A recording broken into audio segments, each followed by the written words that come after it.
Hello and welcome back. First of all, I would like to thank you for supporting me in doing this good job. I want you to know that I always try to bring accurate and clear information to you. The sole purpose of me creating these videos is to help you understand those concepts that you always wanted to learn. At the end of this video, if you find it helpful, please do like, comment and share. If you are new to this channel, also hit the subscribe button in right bottom corner. With that being said, let's see what we have got today.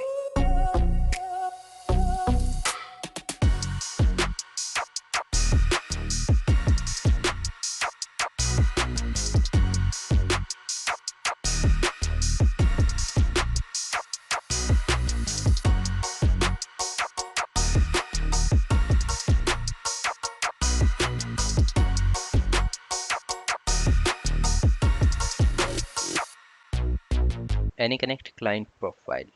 XML profile, you can say. Need to understand what is the need for this client profile. Why do we need it? So to understand that, let me first show you. So this is the setup that I'm using, an ASA and two inside computers. And then this is internet and remote user. This Windows PC is a remote user. So let's power it up. So in this PC, I've already got a profile. Let me get rid of that.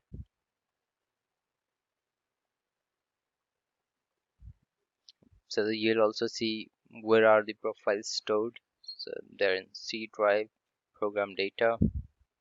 Program data is a hidden folder, so you won't see it there. You just have to type Cisco Anyconnect and then profiles. So you see there is a profile with name test2. So delete.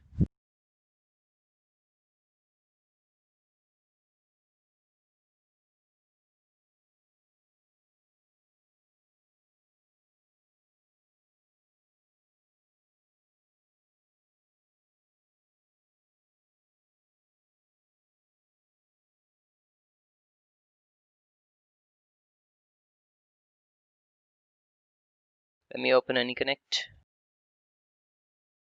and type in the IP address of my ASA, which is 192.168.1.105.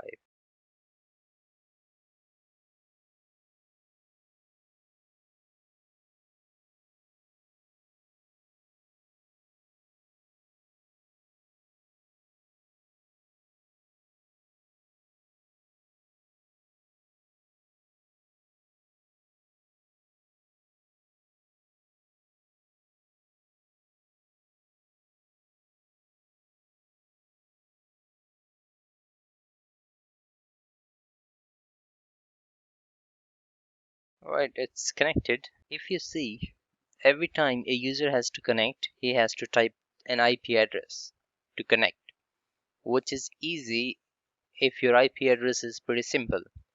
But usually the IP addresses are public IPs and they are not very simple to remember, like 64.132.11. Maybe 159. That way, these type of IP addresses are difficult to remember and not very user friendly setup. So what do? We aim to make it user friendly so that users get, a better experience with this. So how do we do that? For now, I'm just going to disconnect it. Go back to the ASA. On the ASA, you need ASTM to configure the XML profile, the client profile. You need ASTM access. So let's get ASTM.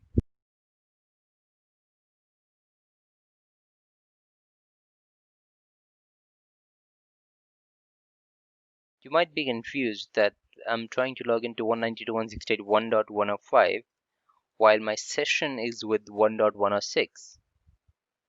So I'll clarify that as well. Why am I logging to 105? If you say show IP, that's the interface where I have my internet connection connected. Yeah, this ASA has got access to internet as well, so should be able to ping 8.8.8. Of course, I've netted this when it's going out. So there's another Palo Alto firewall sitting, and that's netting this IP. All right.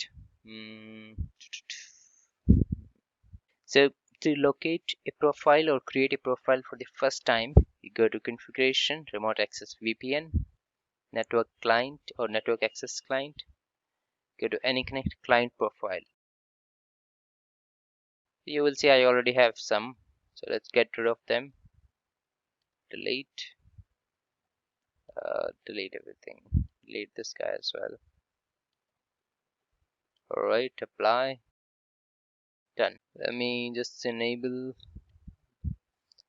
preview commands before sending to the device. Alright, so how do you create a profile? Just click on add. Give it a name. This name is locally significant. By that I mean it's not something that user will see. It's just significant to the ASA and to the local PC. So you can give this name anything. The profile name can be anything. But it's usually recommended that you give it a sensible name so that you can identify it. So I'm going to say IT VPN profile. Alright, profile uses Anyconnect VPN profile. Of course, there are many different uses possible. For Umbrella, you can create a profile, and for ICE posturing, NAM services. We are going to create this for Anyconnect VPN profile. Profile location, it's by default it's going to take disk 0. If you wish to change, you can, of course. Do not just assign a group policy to it, just create it at the moment. Say apply. So you see it's going to send these commands, web VPN and Anyconnect profile. It calls a profile by its name, the name that we just gave, IT VPN profile, and then it points to the location where the profile is stored. So profile gets created as a .xml. Send. Alright, now since it's created, so you go and edit it. Aim of today's session is to give you an overview of what options are available in this client profile and what basic settings we need to get a user up and running. So I'll not be going too deep into all the options, but of course we'll cover all of them in the future videos. So the preferences part 1, you have use start before logon option to be enabled. So you can forcefully enable start before logon option, which is also known as SBL. What this function is that before the user even logs into the laptop, Anyconnect should be connected. That is known as start before logon. The user controllable option here is ticked mark. That means it gives the user the capability to control this option to enable or disable it directly from Anyconnect.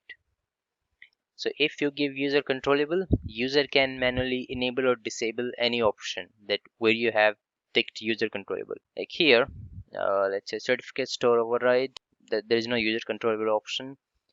Auto connect on start. So it's a user controllable option already by default.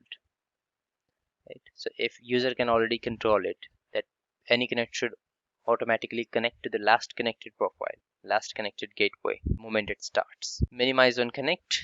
When the Anyconnect is connected, minimize it automatically. This is again a user controllable option. You can uncheck it and user will no longer have ability to control this option. Local LAN access. When the user is connected with Anyconnect, should he be able to access his local LAN? There can be multiple PCs in his local LAN, or maybe printers or servers. So this is again a controllable option, a user controllable option. If you enable it, then user can manually control it via Anyconnect if he wants local LAN access or not. Of course, this is not the only one required thing to enable or disable local LAN access.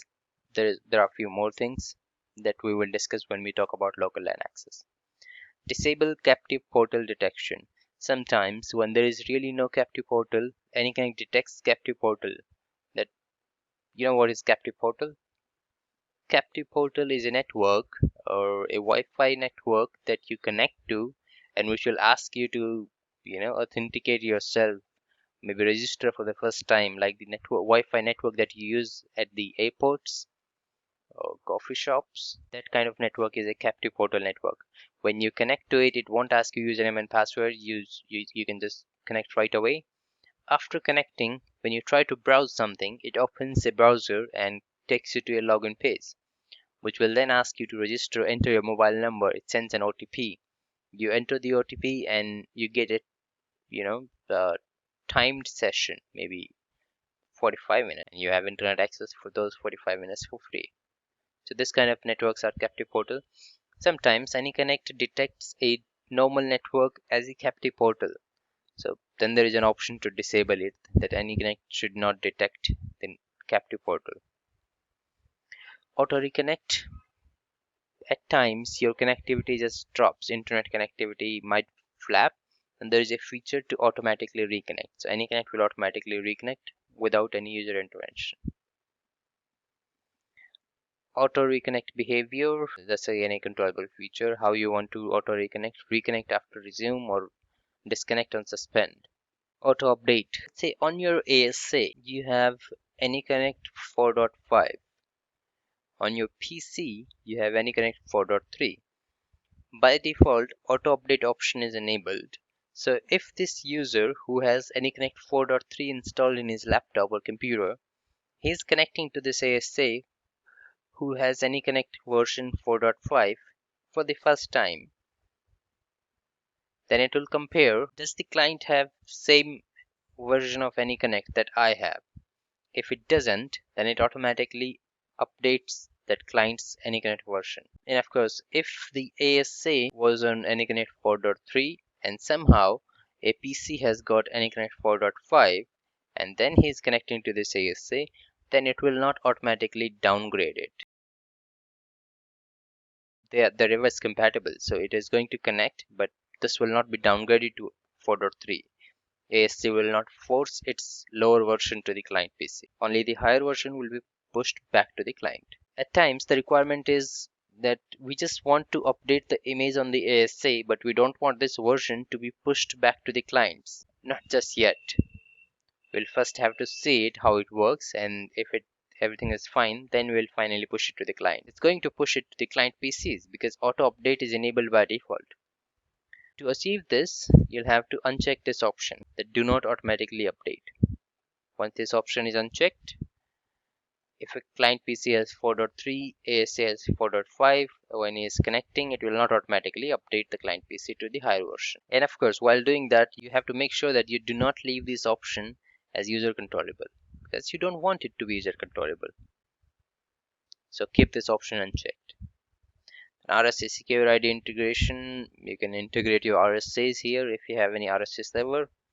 Windows logon enforcement, who can log in. Windows VPN establishment, who can connect to VPN, local user only or remote users as well. Allow remote users as well. That means if you have done RDP to a computer and from that PC you are trying to connect to Anyconnect, so that won't allow you, because in that case you are a remote user, you're not a local user on that PC. To achieve that, you have to create a profile and allow remote users. In preferences part 2, you have disable automatic certificate selection, that's related to certificate. Allow local proxy connections if your environment is using any proxy. Enable optimal gateway selection. Optimal gateway selection is a feature. You are a multinational company and you have VPN gateways in multiple countries, and you want your users to connect to them based on their location, geolocation. So you can enable optimal gateway selection option, that they get connected to the closest one, the nearest gateway possible. So this feature helps to achieve that. Automatic VPN policy. Automatic VPN policy, what it does, it connects to the VPN automatically based on some settings that you define here. But of course VPN connects automatically. Then there is server list. So in the server list, click on add. Here you give a name. It can be any display name. So let's say IT VPN. You'll understand where this name is required or what's the importance of this name. FQDN or IP address of your ASA. So in my case, I do not have an FQDN, but usually you will see something like this: vpn.cisco.com or vpn.abc.com. I have an IP address. So 192.168.1.105 is the IP of my ASA.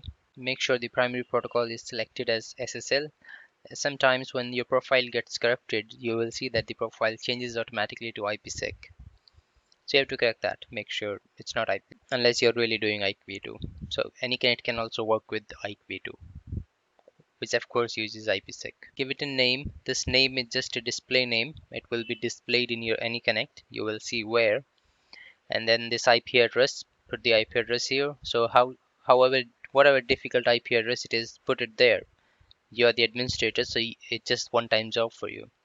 Put it there, say OK, and then hit OK. Apply. Now you have to assign a group policy to this profile. So change group policy, and to which group policy do you want to apply this profile. So it can be applied to all group policies or specific group policy. You can create multiple profiles and apply each profile with each group policy that you have. So I'm going to apply it with IT VPN. All you have to do is select the policy and drag it to the right side with the click button. Say OK. So the policy appears there now. What's that? Existing profile test 2 is of type users. Do you want to override? Looks like we had some other profile.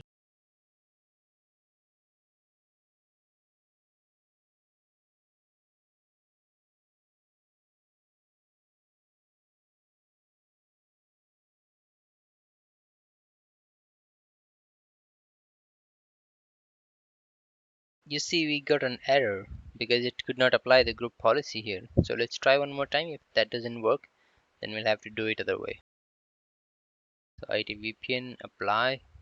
So you see the commands it's going to send. It says group policy, then go to web VPN attributes and say no Anyconnect profile value test2 type user. So this is one mistake that ASTM makes.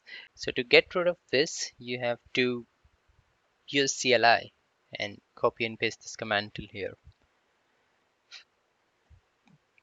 For now, let's just give it a shot. I'm sure it's gonna throw up an error. So you see there, it says error in this command. Go to config t group policy.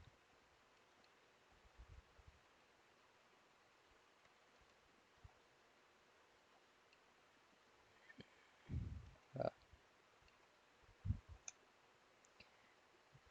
Go to web VPN and then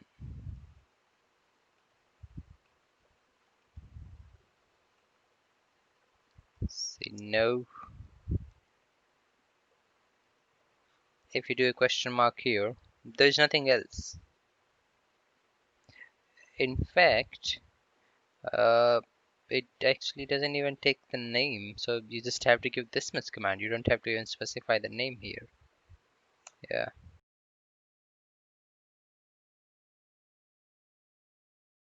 So this time it should not throw up an error. Yeah, it didn't. So the group policy has been successfully applied. So let's just see it here. Show run group policy, and you see the new profile has come up. Let's test it now. So now the profile, it's on the ASA. Where is it? It's in your flash. Profile name was test.xml. This is the one. I know I started creating this video with IT VPN profile and ended up with test profile. So if you see, I've done this recording in two parts. That's why the name had changed. It should not matter anyways. So let's go to our test machine, open Anyconnect, and type in, hold on, if I still have to type in the IP address, what's the use? So the use is, you have created a profile, it's on the ASA, so there are two ways to deploy it to the client PC. One, you export it from here and then give it to your system administrator. He, using the group policies of Windows, he pushes that profile to every computer that your company has. or you can, your IT people can have this profile handy, and when they build a laptop, they can put this profile in there as a default. So that's the way it should be deployed. But if it hasn't been deployed that way, and your IT administrators, they're not using Windows group policy feature to deploy anything on client PC, so this profile can be automatically deployed if a user connects using IP address. So upon a successful authentication, the computer downloads a profile. So 192.168.1.105 connect. I actually wanted to get rid of if there were any old profile in here. So I go to C drive, and the profiles are in a hidden folder. Program data, Cisco Anyconnect profile. I want to get rid of this test2. So delete.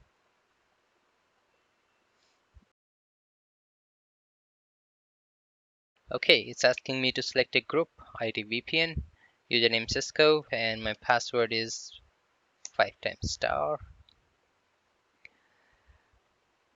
So upon a successful authentication, the moment your authentication gets successful and before it completes the connection, it downloads the profile in there. Okay, so the profile must have been downloaded by now. Let's just confirm that. I know I shouldn't have closed that window. Program data, Cisco Anyconnect Secure Mobility Client profile, and there it is, test. Right. Okay. Where is Anyconnect? It's connected. So here it is. Let's just disconnect it now and see what difference does it make to the user. So now the user, if he, let's say, quit this, so it was just a one-time job that user had to do. He opens Cisco Anyconnect and sees the profile right there. It says connect to IT VPN. User doesn't have to remember the IP address anymore. He just needs to click here and select the relevant profile if he has many, and if there is only one, then all he has to do is make sure it's, make sure the profile name is in there. It's in the drop down, and then hit connect. In the background, you know that it's a display name that you selected in, while creating the profile.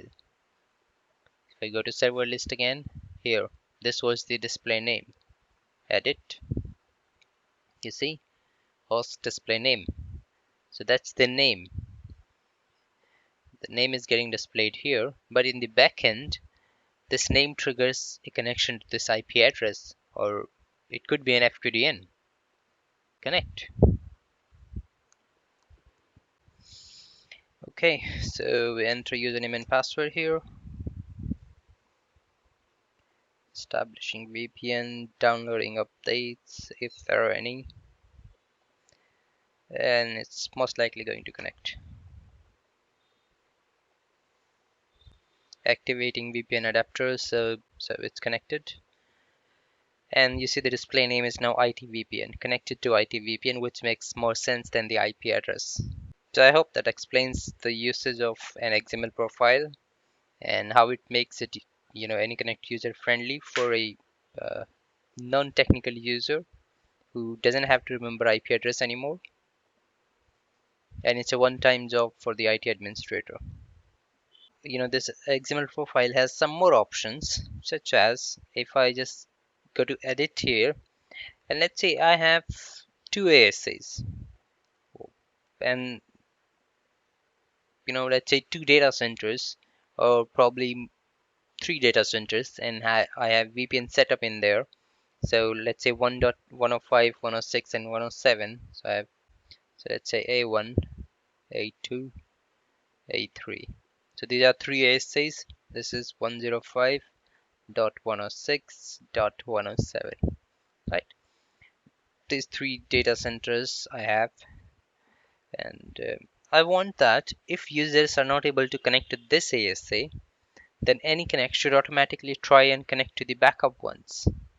So these two are my backup ASAs. They somehow provide similar connectivity, but these are my backup VPN. These are my backup VPN ASA. You have to configure that, right? And that can be done using your profile.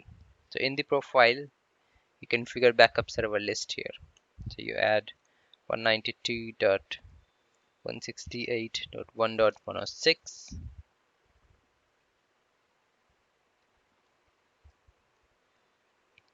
1.107. So you've added two backup servers. Say OK, OK, apply. Sends the profile, applies the profile again. Okay, so now I won't be able to show you what exactly happens. I don't have multiple ASAs here. What I can show you, I'm gonna shut this interface down, and then you will see that Anyconnect is trying to make attempts to connect to 106 and 107. All right, so let's say config t interface gig 0/0 interface gig, excuse me.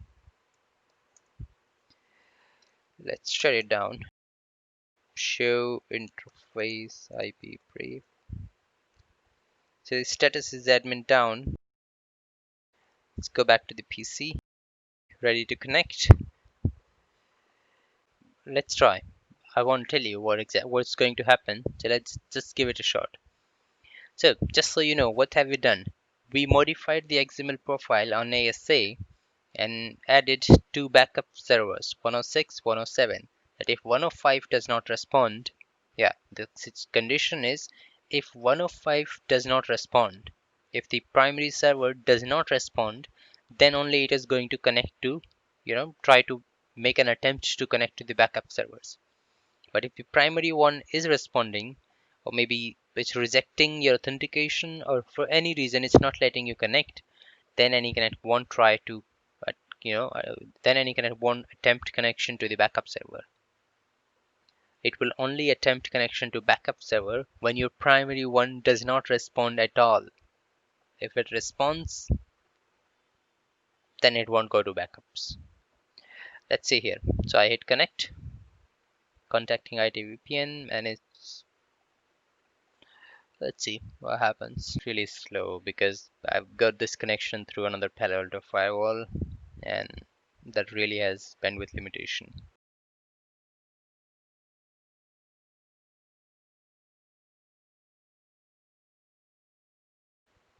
Okay, anyway, it says connection attempt failed. Please try again. Well, let's check the messages here. Message history. So ready to connect. Contacting IT VPN. Connection attempt has failed. I'm gonna give it a shot one more time.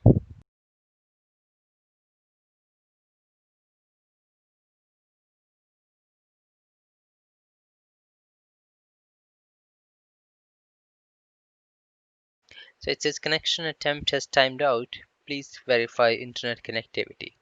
That means I do not have internet connectivity either, which I do, or the ASC that I'm trying to reach is unavailable. It's not reachable. But wait, did I not say that it should make an attempt to 106 and 107? Because we added them as a backup server. So let's see if it really did. If it does, it should display that here. Looks like it didn't. And why did it not make an attempt to go to 106 and 107? Take a guess. Because we only modified the profile on the ASA. The new profile hasn't been updated on the client PC.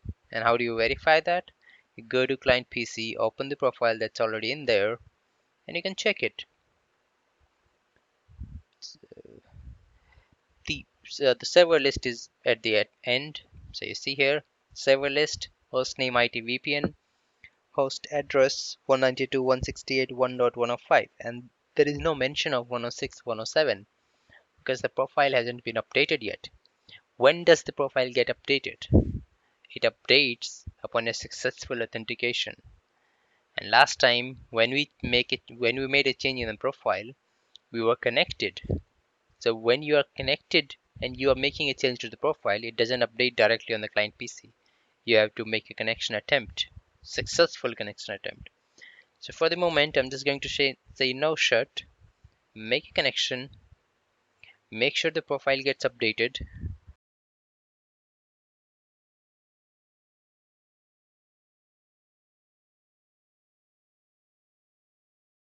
So it has just downloaded 11:44 a.m.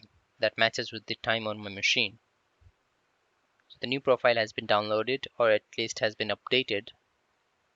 Let's see what's in there. So I'm trying to open it.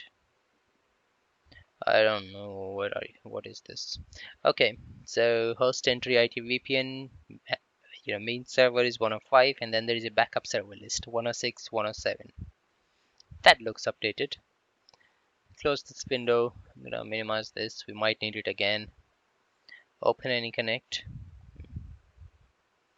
Hit disconnect. Shut down the interface again. Hit connect. Contacting IT VPN. Alright, failed contacting 105, trying backup 106. So if I really had an ASC whose IP address was 106, it also failed 106, trying backup 107. And unfortunately, I don't have anyone else. But you get the point. You get the concept, right? How does it work? Connection attempt has timed out. Please verify internet connectivity. Go here, check in the message history. Scroll it down. Failed contacting 105, trying the backup. Connection attempt has failed. So this is for backup 1. Failed contacting 106, trying backup, another backup 107, and that also failed. So it says your setup is full of crap. The point I was trying to make that you can use this profile in so many different ways to make to make your user experience much better, right? So in this case, user doesn't even know what's happening in the background, and if the primary one goes down, it automatically connects him to the backup one. Just think of the situation when you have to manually tell the user that if you can't connect to 105, you have to manually type in 106 and then connect to it, how bad it is going to look. But with the help of this XML profile, makes it so simple. That's all for now. I hope this has been informative to you, and I would like to thank you for watching it. It is your support, your likes, comments that keep me motivated for bringing up more stuff like this. Please let me know if this has helped you. If you are new to this channel, also hit the subscribe button in right